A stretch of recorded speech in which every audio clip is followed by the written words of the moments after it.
हाँ जी, 10th class मैं और मेरा देश निबंध भाग 2 के पहले भेजे थे वेरी शॉर्ट क्वेश्चन। आज भेज रही हूँ 3 शॉर्ट क्वेश्चन।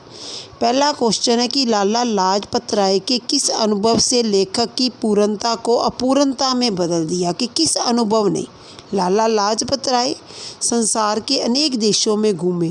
जब वहाँ से घूमकर अपने देश लौटे तो उन्हें अपनी विदेश यात्रा का अनुभव बताते हुए कहा कि वे अमेरिका, इंग्लैंड, फ्रांस संसार के दूसरे देशों में भी गए हैं। उन पर भारतवर्ष की गुलामी की लज्जा का कलंक लगा ही रहा। उनके इस अनुभव ने लेखक की पूर्णता को अपूर्णता में बदल दिया, यानी परफेक्शन को इनपरफेक्शन। क्यों? क्योंकि जब उन्हें लगा कि हम उस देश के वासी हैं जो पहले अंग्रेज़ों के अधीन रहा है, कि आज भी हम गुलाम देश के नागरिक ही कहलाते हैं, तब उन्हें इस बात पर अपूर्णता को पूर्णता में बदल दिया। नेक्स्ट क्वेश्चन है स्वामी रामतीरथ द्वारा फलों की टोकरी का मूल्य पूछने पर जब स्वामी रामतीरथ के मुख से यह निकला कि जापान में जब उन्होंने देखा कि यहाँ तो फल ही नहीं नज़र आ रहे, जबकि उनका व्रत था आज, तो उन्होंने कहा कि जापान में शायद अच्छे फल मिलते ही नहीं।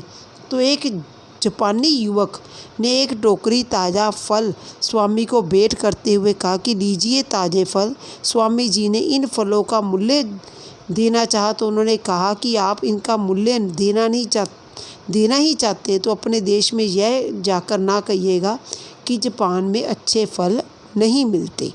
अर्थात एक जापानी युवक की अपने देश के प्रति देश प्रेम की अवस्था को देखकर लगता है कि हमें भी अपने देश को ज़्यादा से ज़्यादा प्यार करना चाहिए। हम जिस देश के नागरिक हैं, मैं और मेरा देश, जिस देश के नागरिक हैं उसी देश के बारे में ही सोचना चाहिए जिस प्रकार एक जापान के युवक ने सोचा। लास्ट क्वेश्चन है किसी देश के विद्यार्थी ने जापान में कौन सा ऐसा काम किया था जिससे देश के माथे पर कलंक का टीका लग गया। मैं और मेरा देश इन ब्रैकेट्स कन्हैयालाल मिश्र प्रभाकर। किसी देश का कोई युवक जापान में शिक्षा लेने गया तो वह सरकारी पुस्तकालय लाइब्रेरी में से पुस्तक पढ़ने लगा। तो उसने कहा कि मेहनत क्या करनी है, कुछ चित्र ही जो उसे तस्वीरें चाहिए थी उसने फाड़ ली और पुस्तक वापस कर आया। किसी जापानी युवक ने जब देखा कि वह ऐसा काम हमारी लाइब्रेरी से कर रहा है, पुस्तकालय से, तो उसने शिकायत कर दी।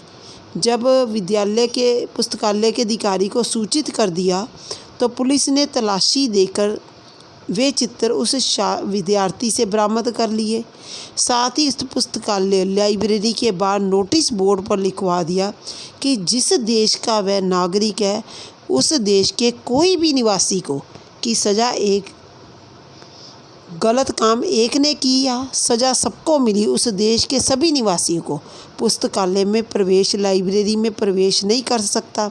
इस प्रकार उस युवक के इस काम से उसके देश के माथे पर कलंक का टीका लग गया। ठीक है जी, अच्छी तरह से 3 क्वेश्चन है शॉर्ट, आज यही करने हैं। मैं और मेरा देश, कन्हैयालाल मिश्र प्रभाकर, निबंध भाग 2 के। ठीक है जी, थैंक यू।